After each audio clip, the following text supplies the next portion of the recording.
So I just wanted to make a more in-depth video on the portable NES I made.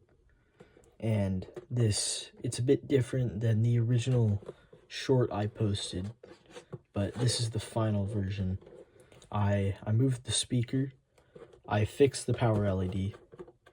As you can see, it turns on along with the console now, and everything works, plays games perfectly fine. I added USB-C charging, and I painted it all up. It's all finished. But this video is less about on what it looks like and more on how it works and how I made it. On the inside, it's just easy to open, no screws or anything. I just used a Tupperware bin. I just use an extension cable connected to a power bank for the charging port, so I can just unplug that pretty easily. I did hardwire. When I moved the speaker, I didn't realize it blocked the original port for the second controller, so I had to hardwire it to the motherboard. So it just kind of flips open like this. Lots of hot glue. This is a pretty amateur project, but what I did, I took the motherboard out of, an original Nintendo, and I got rid of the RF modulator. I got rid of all the unnecessary components, like the expansion port, because it's not used. I added my own video amplifier. I hardwired in all the stuff, the power, video, everything's connected to the original power button with some pretty janky soldering.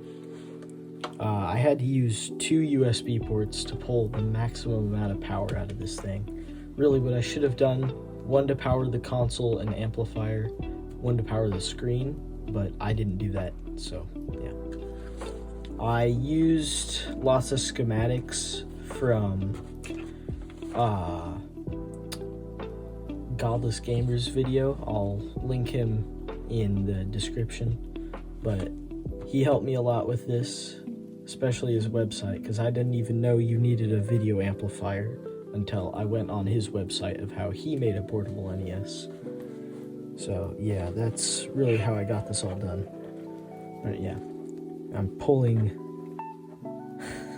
3.3 volts off of the audio amplifier, which is pretty stupid, but it powers the LED and it makes this quieter because it was way too loud. These are desktop speakers, so they're pretty loud.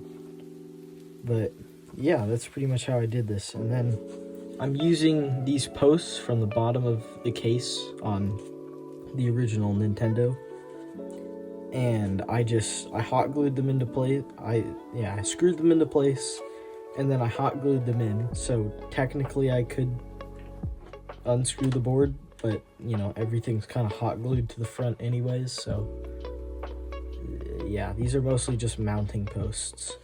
They help keep the board a bit elevated, so I have room to fit all the stuff.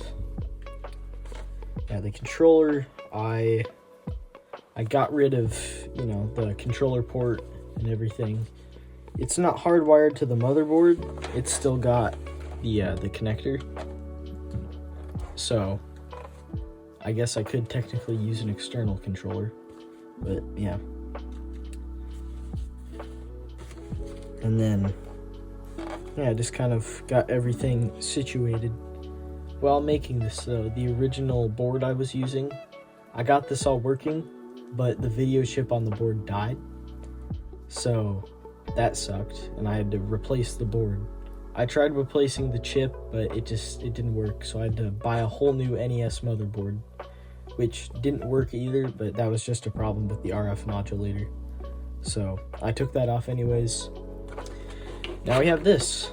So yeah, that's my video done on my portable NES that I made.